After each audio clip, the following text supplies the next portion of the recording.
Two, one, and we are live. Hello, everyone out there in Facebook land. Let's reposition myself a little bit. You are watching 30 Days of Thought. My buddy Lucido and I, we decided to get together and do these little reviews or little our takes on passages of 30 Days of Thought. Paul Lucido's representing the left coast. We're on the right coast. Paul, how things doing out there in California today? Things are amazing, Andrew. It's a beautiful day. It is a Monday, and we're pretty excited to do this, buddy. Fantastic. Beautiful. All right, just going to play with my speakers there. Perfect. How am I coming in? Is our modulation good? Sound great to me. Sound great as always. Yeah, good. But I sound okay? Yes, sir. I'm sorry I talked over you. I'm using a different camera today. I'm using my company camera versus my cell phone. So for me, this is a little different. But if I look that way, I guess I'm looking right at you, right? Yeah. Okay. Nice. Looks perfect. Looks fine. So, all right. So listen, today we're going to be talking about the culture blog. Culture blog is our topic today. But before we get into that, let's talk about the reason why we do this. So in case if anyone's joining us for the first time, there you go. There's my buddy Mark Taglianetti. What's up, brother? Great to see you, man. Talk about a culture guy. That's a guy who gets culture. Paul and I decided that we feel uncomfortable. I felt uncomfortable about doing Facebook Lives, and we all said we wanted to be more comfortable with being uncomfortable. The book, Jay Duran's book, 30 Days of Thought, kind of presented to ourselves at a perfect time where we were able to take this book and read, grab some of Jay's knowledge, write our own thoughts about it, and then create our own videos. And that's kind of like what led to this. Paul and I were kind of big fans of Jay's, big fans of 30 Days of Thought, and that's what brought us here. So as always, listen, we like to start off with you kind of giving your take on the culture blog or the topic for the week. That way is two things. One, I could pick up some ideas from the things that you say. Listen, you always actually go so deep with Jay's concepts. So take it away. Well, listen, first of all, I appreciate that, Andrew. And, when you say I go deep, I don't know how deep I really go, but I do the best I can. So the title Culture Blog, ironically, didn't really go with what I felt the topic was. It kind of threw me off a little bit because we all have an essence or an idea of what blog actually means. But here is what I took from it initially. I'll tee this up and then we'll rock and roll. So we're talking about entrepreneurial leadership, and the metaphor that Jay is basically using, and I apologize that for my, let me just do this really quick. I'm trying to turn my Outlook off and it just does not want to seem to go bye-bye.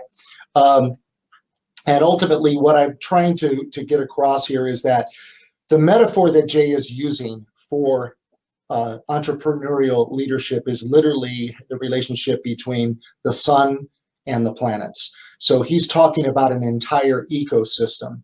Now, just so we can all kind of tee this up properly, kind of visualize that the sun represents the leadership or the true founder of a company. And it's burning not only brightly, but passionately. It's pure. So it's got pure passion, pure brightness. And if at the right distance away from, let's say, the Earth, in this case, we use the term in scientific terms, the Goldilocks zone. The Goldilocks zone is a particular distance, I believe, for the Earth, and I could be wrong on this, you guys can quote me, it's about 92,000, almost 93 million miles away.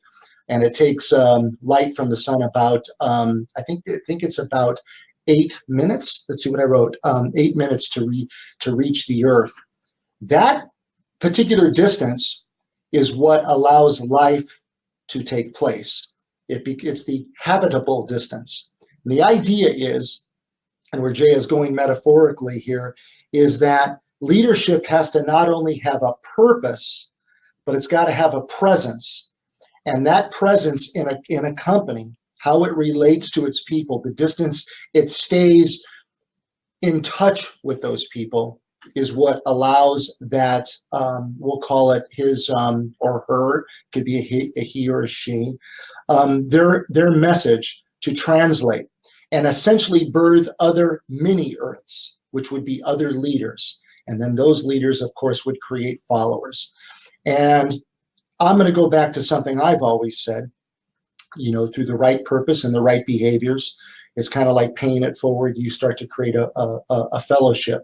You start to create followers. So going back to the analogy, using the solar system as the analogy, and as I put here, it's an ideology of one ecosystem of beliefs.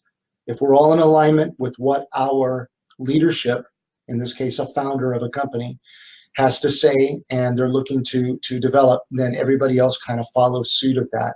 And then that leadership then incites other people to want to follow. But you do need followers. You do need a good purpose. So I'm going to kind of leave it there, and then we can go back and forth a little bit. I think I kind of touched on it.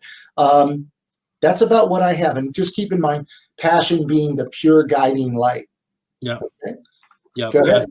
All right, brother. You're perfect. Up. That's great. So yes. So to me, it's like the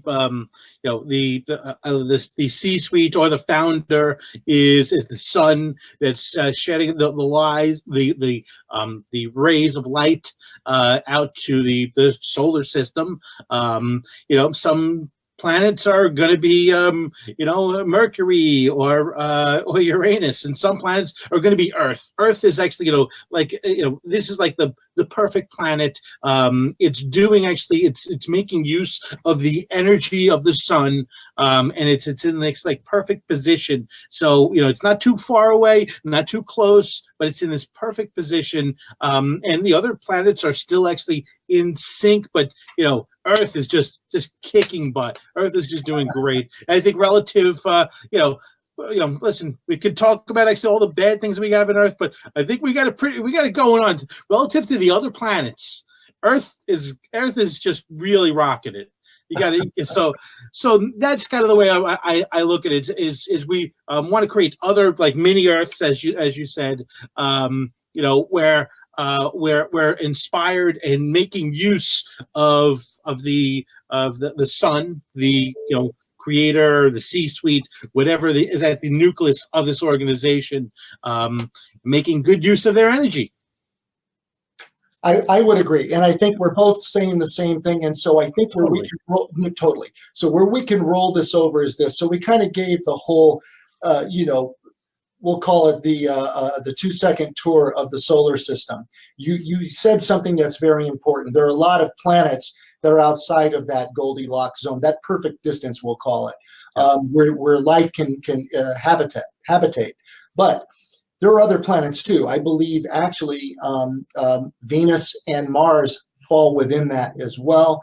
But again, like you said, Earth is the main one, and that really is where we have water, we have all kinds of amazing things. I think there's actually water on Mars too. It's just in the form of ice. But that being said, let's talk about what he's saying in the big picture. So like the planets, it's about alignment. It's about cultural alignment. It's about everybody being on the same page, marching to the same beat of the drum, transcending the message that's starting with the pure light, pure passion of our leadership, and then transcending down to the neighboring planets, which are our leaders, okay, next tier level leaders. And then from those leaders, we create other followers as well. And everybody gets on page. And like I said, I like to use the term pay it forward. We've all seen the movie, most of us have. But by paying that forward, by paying that message forward and then forwarding it again, it just keeps that purity moving forward, keeps everybody in alignment. And that's essentially how you grow your culture. And the other thing I want to add to that too is, Jay said that's what ignites culture. He put something here, and you have to forgive me, but I kind of wrote it down. Culture is life. And I think he's right about that. Okay, the manifestation of culture is the life in and of itself, and it's the life of a company. And as I have said, we've always said, Andrew, you and I in our discussions, is that culture is something that is earned over time. So this is perfect. Him talking about the planets, goes right in alignment with what I always say that I pulled from a book called Rework, where they talked about culture is not Big Bang Theory. It doesn't just manifest like that. Right. It takes time, the proper distance, the proper presence, the proper purpose. All those things are key ingredients into creating a unified culture. Great points. I mean, you're 100% right. Culture doesn't happen overnight. You can't just go into a board meeting and saying, all right, we need culture here. It's something that has to happen, organically, and it's something actually that has to happen from the leadership organically before actually it even can happen. So that has to, that star has to manifest itself, and takes a long time for that star to be able to develop to be something that can support a solar system, and that solar system, before it could even actually benefit off of the gifts of the star, it needs to be actually at a point where we got a lot of orbits to get to that point. So. No, I agree. And this is one of those topics that I think when you and I first read it, because he went so philosophical and metaphorical on it, that we were thinking, what is the message? But then when I read it, I went, wow, it's really straightforward. Yeah. One brilliant thing that Jay has done throughout his entire book, I've noticed, is there is a unified theory, we'll call it, or a unified message throughout his entire book. And the point is that culture is key, that at the end of the day, right purpose, right presence, right message can transcend to some great things for everybody that's involved, that wants to be involved, that wants to be part of that. And so, you're right. Culture is not a veneer. It's not something that you can just scratch off. I've always used the terminology. Thank you very much, Jason. I always use the terminology that you look at a lamppost. Let's talk about where you live in New York. There are a lot of street lamps out there. There's a lot of weather out there, and there's a lot of pigeons, right? And what are they doing? We know what they're doing all over those lampposts, but over time, what happens? The weather begins to change. All that material begins to bond and become part of that lamppost, which we call patina, and you can't rub it off. You might be able to take steel wool and do something with it, but it becomes part of the structure. The same thing applies with culture. The behaviors over time become part of that fabric, become part of that structure, the fabric of their space, the fabric of their existence, the fabric of their alignment with all the planets, all the earths, as you were saying. Yeah. So fantastic. So also another shout out to Christine Beckwith. She writes, I don't know if you saw, she wrote, she's taking notes, and and Christine, actually, really the genesis of being actually opened up to the Jay's book. It's from Christine. Christine actually is also doing actually an unbelievable job of kind of dissecting this this 30 days of thought. If you just explore the hashtag, I mean, we're not the only people doing this. There's a lot of people that are going out there. They're taking their phones, many cases just doing the selfies. Sometimes they're doing Facebook Lives like this, but it's a great thing. So, and if you haven't picked up the book 30 Days of Thought, go grab it. It's right on Amazon. It is organizational changing material. I truly believe that. I couldn't have said it any better. And I think it is also what you just said, Andrew, is a perfect example of the passion that is now transcending through others. And look what we're all doing. We're all spreading the good word. We're sharing that culture across many channels. And by the way, while we all operate in the mortgage space, which we all know, as many said, Christine will say the same thing, it could be a grind. It takes a lot of grit to be in this business, especially if you're a producer. Again, that makes the cultural alignment all that much more important, because we all need to make sure as entrepreneurs, and we all kind of are entrepreneurs. That's what this business breeds. That's the whole idea behind what Jay is saying, entrepreneurial leadership. That sun, that bright, passionate star is the prime mover, is the entrepreneurial spirit, and then it's transcending through everybody. Don't mean to get a little philosophical there, but I really believe that's what he's trying to say. So bottom line, do the right thing, do it every day. and lead by example. All these things apply, and I think it's a great book. And I'm actually looking forward to meeting Jay this week in Las Vegas for the first time. I'll see him in person. I'm sure he's a force to be reckoned with. So I look forward to meeting him and Jenna both. And I know you're going to be in Vegas too for another event, are you not, Andrew? That's right. Mortgage Revolution / Just the Tip. There you go. Okay. This is great stuff you're doing, Andrew. I really appreciate you doing it. Oh, it's on. Okay. Okay. The microphone wasn't working there for a second. Oh, are you messing? Our little toy microphones. I like these. These things are cute. Hello, Mitch and okay. I think that's it. Do you have a topic for next week?